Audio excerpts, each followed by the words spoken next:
We're talking about something like $650 billion being spent in generative AI. 0.4% is being spent on safety and security. How many red teamers, skilled security red teamers are there in the world?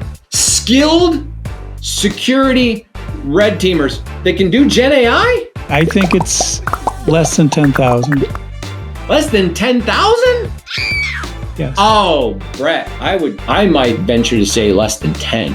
You know, it just takes one use case or one screenshot, and all of a sudden, any reputation your organization has online could get shattered. However, the GenAI spending is outpacing AI security spending by a significant amount. If you think about the application market, you're looking somewhere between 6 and 10% of other application categories being spent on security. Essentially, we're under-indexing on AI safety and security focus and investment by about 20x.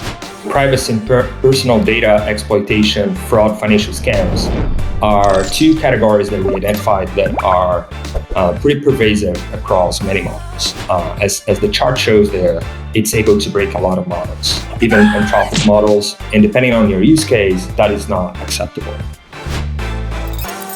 People need to understand that they have to test their models throughout the entire cycle. And also, once it's in production, you should keep testing. And especially with the reasoning models, especially with the newer models, they tend to refuse but continue engaging. And then the attacker can take that lead and proceed with more harsh attacks. Security for GenAI has changed as the capabilities have evolved, and they have evolved rapidly. Back before FuelIX had even been created, I went to ChatGPT and I said, "Can you explain to me how you protect secrets?"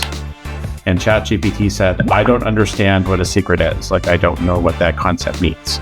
So the great doctrine of availability, confidentiality, and integrity that we'd used in information security for decades, I went, okay, time to throw that out, right? Because it no longer applies in this new model. Is how do we continue to provide value and allow velocity for our teams and not get in the way? How are you dealing with that over at TELUS? So I think we have gone very fast, and I don't think security has gotten in the way of doing that. I don't view that the cyber risk space is in AI as much as it is in identity and vulnerable software. Don't be over-rotated on AI security, because I think the threat surface is generally small and there's been a ton of thinking put into it, and there's lots of great solutions that are out there already. There was a concern that we're going to end up with 2 or 3 or 4 LLMs that are going to own the whole world's intellectual property, and I think that's less and less the case. There are ways to preserve your intellectual property, but it's about your approach to how you adopt these technologies. The mechanism that we've piloted with FuelIX and having an LLM proxy has been a perfect way to protect our company's intellectual property in a model that we would recommend to others. So I think it starts with understanding what the business model is, and then you can let go of a lot of potential risk issues that just might not be relevant, right? And then you can really focus in on the narrow ones that you may have. So, if you're running Kentucky Fried Chicken, you don't want the secret recipe of 11 herbs and spices to be in the LLM, then just keep that one piece of information separate, right? And then all the rest of it, all the rest of it should be fine. When you have a public-facing chatbot, you cannot control who uses it, when they use it, and are they trying to be malicious or are they friendly? You have to make that determination on the fly. And the biggest concern for us was being in the news.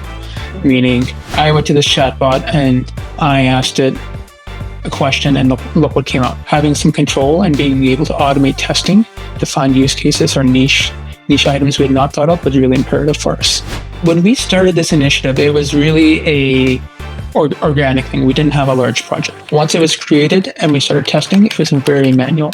And so we were looking at almost an 8-hour journey for every iteration in our cycle. And we had quite a few number of iterations. And it was evident pretty quickly we needed to find an automated solution to help us with that journey.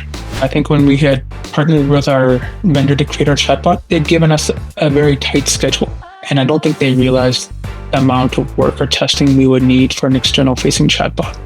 And then once we introduced this tool, it added probably, another 4 weeks to our cycle. And that's a good thing. And I think what this tool showed us is that when you're dealing with GenAI, you need to add that extra protection layer in and that testing and have the right tools to support it. All it takes is one bad image to go viral on X, and all of a sudden you wish you had never gone live with that tool.